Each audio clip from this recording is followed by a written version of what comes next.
আপনি দেখেন স্যারের কাছে শুধু গালিটাই এত আঘাত লেগেছে, তাহলে এই যে যে পাথর দিয়ে বুকের উপরে দাঁড়িয়ে প্রথমে পাথর মারলো, আমি আমি আমি তো মানে চোখ ঘুরে গেছি যে আমি কিন্তু খুব ভদ্রলোক না, মারামারি আমি জীবনে বহুবার করেছি, কিন্তু এই দৃশ্যটা আমার কাছে আমি দেখতে পারিনি। আমি জানি স্যার খুব ভদ্র মানুষ, তাই গালি গালাজ নিয়ে তিনি অতিষ্ঠ, কিন্তু আমরা মারামারি করেছি, ঝগড়া করেছি, বিবাদ করেছি, আমার কাছে ওই দৃশ্যটা দেখা আমার জন্য সম্ভব হয় নাই। আমি দৃশ্যটা কিন্তু পূর্ণ দেখতে পারি নাই। প্রথম যখন পাথরটা মারলো আমি চোখটা ঘুরাই নিছি, এবং রিয়েলি বলতেছি আমি এখনো পূর্ণ ওই 2-3 সেকেন্ডের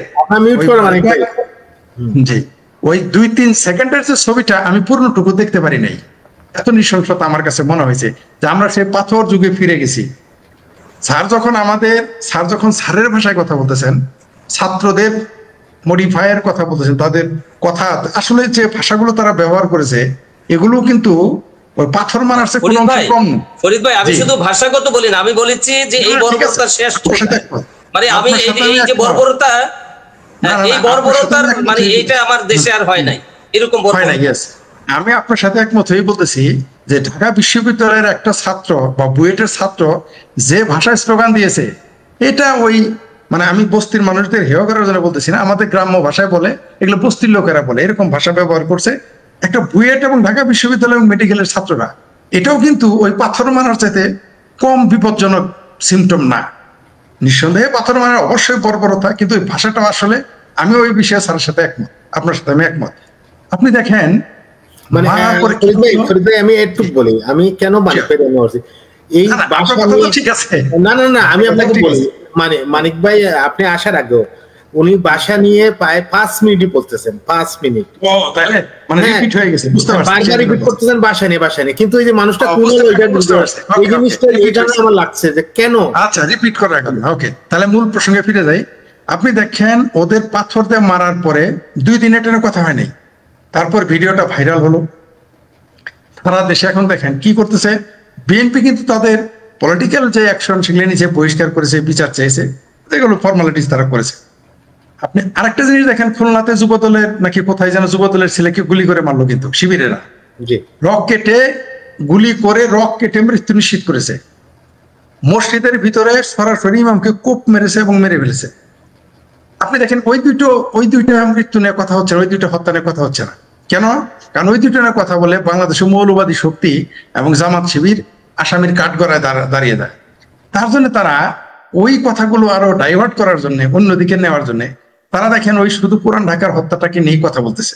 নিঃসন্দেহে সেই হত্যা বর্বর, অমানবিক, এবং বাংলাদেশে এই ধরনের ঘটা বোধ হয় স্বাধীন বাংলাদেশে এটা প্রথম। আমার মনে হয় এইভাবে অন্তত নৃশংসভাবে কেউ কাউকে মারে নাই।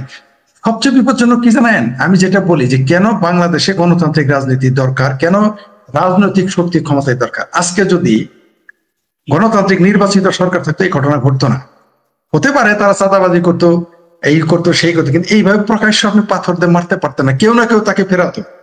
এই যে মারামারিটা হলো, কেউ না কেউ সেখানে দাঁড়িয়ে যেত, হয় দোকানদার, না হয় রিক্সাওয়ালা, না হয় আশেপাশে কেউ, না হয় তাদের মধ্যে কেউ দাঁড়িয়ে যেত একে রক্ষা করতে।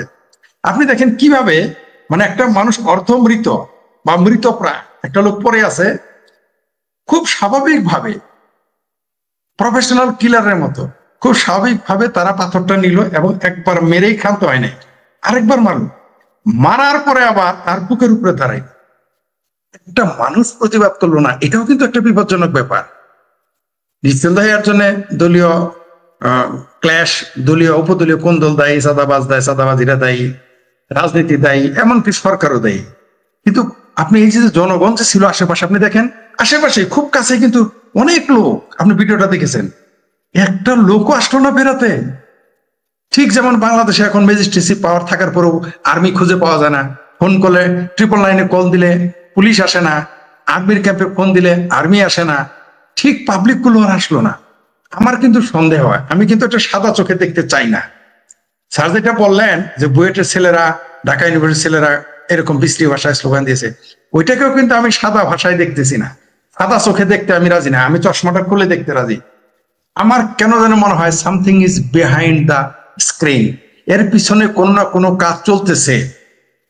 আর আমি বারবার বলে আসছি যে বাংলাদেশে এই মুহূর্তে যত ঘটনা ঘটতেছে এর 95% আমি প্রমাণ করতে পারবো না, কিন্তু আমি অনুমান করেই বলছি। আর কেউ বলবো প্রমাণ দেখাইতে পারে, আর ভাই সবকিছু তো প্রমাণ করা যাবে না, সম্ভব হয়নি, আদালত পারে না, আমি কেমন পারবো?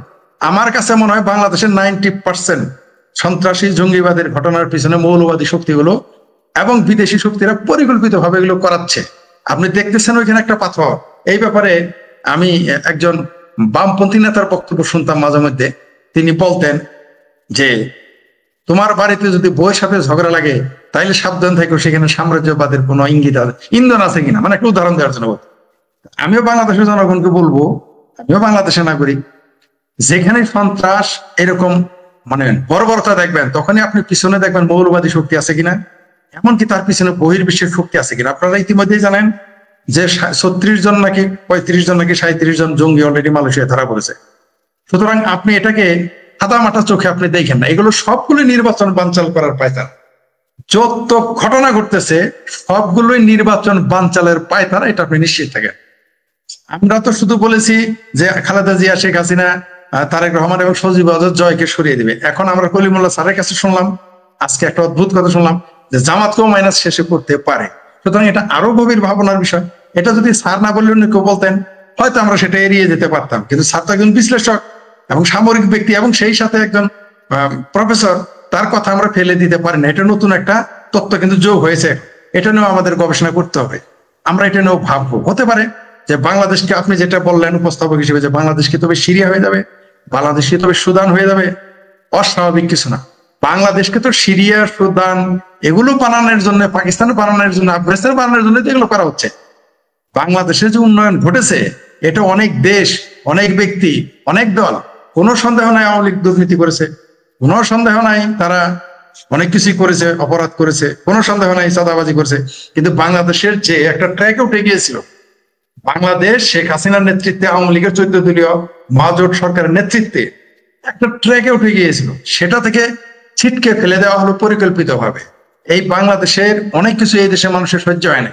যেমন বাংলাদেশ একমাত্র মুসলিম অধ্যুষিত দেশ, যার সম্ভাবনা ছিল গণতান্ত্রিক রাষ্ট্র হওয়ার, তাই গণতন্ত্রকে ধ্বংস করার জন্য এবং অর্থনৈতিকভাবে পিছিয়ে দেওয়ার জন্য কাজগুলো। জি আরেক ভাই বলেন, আমি পরে বলতেছি। ফরিদ ভাই, আমি একজন দর্শক খুব সুন্দর একটা প্রশ্ন করেছেন যে ভাই পাথর মারা দেখে সন্দেহ হচ্ছে এরা কি আসলেই বিএনপি নাকি। এ তো মানে এই প্রশ্নটা আসতেছে। আমরা কিন্তু আওয়ামী লীগের আমলে আমরা দেখেছিলাম এই হ্যামলেট বাহিনীরা হত্যাকাণ্ড করেছে, কিন্তু এখন আবার বের হয়েছে ওরা শিবিরের টাকা।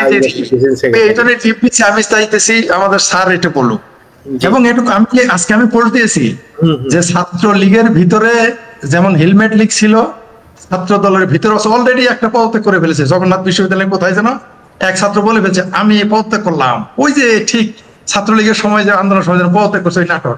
এটা তো অবশ্যই আপনি শোনেন, বিএনপি তো আরো বোকা, আওয়ামী লীগের তো ভুল করেছে, আর বিএনপি তো সরাসরি বোকামি করেছে। আপনি দেখেন এই মিজান আজাহারিকে কারা এত ফোকাস দিয়েছে, কারা এত বাহাবা দিয়েছে, কারা তার ফলোয়ার। 95% হচ্ছে এই বিএনপির ফলোয়ার। কিন্তু আজাহারি কে? আজাহারি জামাতের পোস্টার। এই যে তারেক মনোয়ার, তারপর ওই যে আপনার কি আমির হামজা, কারা এদেরকে কারা সাপোর্ট দিয়েছে? বিএনপিরা। আজকে দেখেন শুধু বিএনপি বললেন না, আপনাকে আওয়ামী লীগ তাদেরকে প্রতিষ্ঠিত করে নাই দিয়েছে। আব্বাসীকে আমরা শামীম ভাইয়ের সাথে, শামীম ওসমানের সাথে আমরা ছবি দেখেছি। এই যে মৌলানা আব্বাসী, সে আব্বাসী এখন আওয়ামী লীগের ফাঁসি চায়, সে আব্বাসী এখন বাংলাদেশে আওয়ামী লীগকে ধ্বংস করতে চায়। আমরা সেটাও দেখি, সেটা তো বললাম যে এইখানে মৌলবাদীদের দুই দলই কম বেশি, বিএনপি অনেক বেশি করেছে, আওয়ামী লীগ কিছু কম করেছে তার তুলনায়। কিন্তু আজকে দেখেন মৌলবাদী শক্তিকে আস্কারা দেওয়ার কারণে আজকে কিন্তু আমাদের দেশের এই দশা এবং দলের